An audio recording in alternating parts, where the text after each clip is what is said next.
So we got a 2019 CHR. Customer complaint. There is a grinding noise. So I already checked the transmission. Looks like the noise is coming from the transmission. Basically, it's normal in the CHR pretty much. Transmission problem. So we remove the box, remove the ECU, remove the battery. So I'll keep you guys posted. So an update. So we have to remove this hose. So basically this is the transmission line hose, ATF or CVT fluid that goes through here. But we have to drain it first. And then from draining it, we have to remove this line and then remove the axle, remove from the lower control arm. So I'll keep you posted.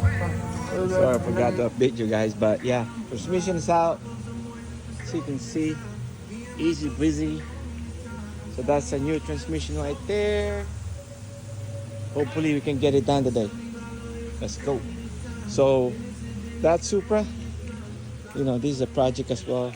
Customer complaint. So I replaced the AC box, so I had to remove all the stuff. But I forgot to make a video out of it. Yeah, I forgot. I have to drain the oil, the transmission oil, before I remove this. So I remove the axles. You can see right there, axle starter. So this is a new one. We got a new torque converter. This is still under warranty. It has 56,000 miles, new torque converter, and then new transmission. So it's ready to put in. Good morning. This is a quick update on the CHR. Transmission is in. So I'm putting it back together, put the axle later, and then we'll check the fluid level. I'll keep you posted.